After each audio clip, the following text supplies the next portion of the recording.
มาใส่ซองดังทุกคนเดี๋ยวมาดุนเบิ้งแล้ว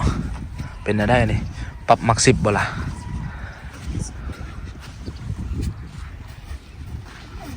นี่นั่งยำทุกคนที่เอามานำนั่งยำนี้เป็นนั่งควายนะทุกคนนั่งควายนะทุกคนเขาอาศัยตากแดดเนาะตากแดดนั่งยำเขานิยมเนาะยำหนาวนี่กินแซ่บด้วยทุกคนนั่งยำงัวเนาะเอามาจี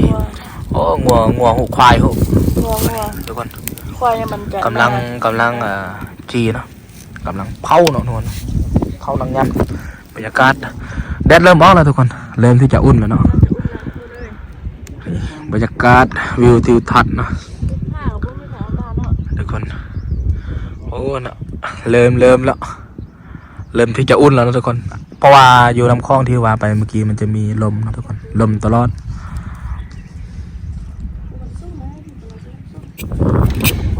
จีทั้งนั้นทุกคนเพราะว่าจีแบบนี้นะหลังจากเขาจีแล้วเขาเผาแล้วก็เอามาคูดถ้าเป็นแบบนี้นะทุกคนแล้วก็เตรียมที่เกี่ยวที่จะได้กินแล้วทุกคนเลยคนจัดการนี่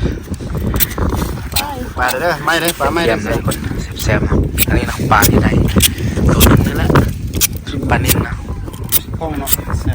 เอาแบบไม่แหละดีเดี๋ยวลำคลองทุกคนเบิ่งแต่ลมเนาะสุดยอดเลยกันเด้อมาเด้อทุกคนนะ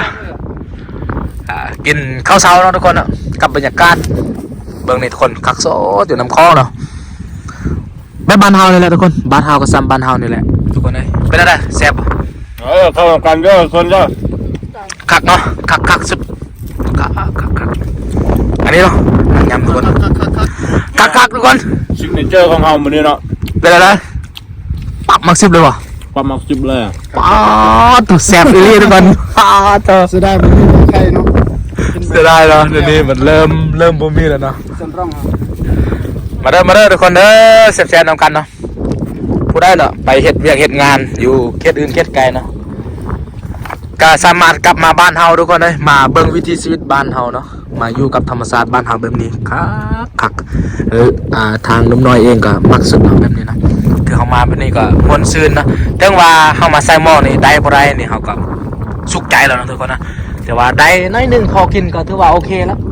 มองง่ายๆอยู่บ้านเฮาเนาะหากินตามธรรมชาติแบบบ้านๆทุกคนเลยแซ่บๆทุกคนกินข้าวมาเด้อทุกคนเด้อเอาฝากทุกคนนำไปกดไลค์กดแชร์กด Subscribe หรือว่ากดติดตามเพื่อทุกคนจะบ่พลาดคลิปใหม่ๆของหนุ่มน้อยบ้านนาพบกันคลิปหน้าเนาะ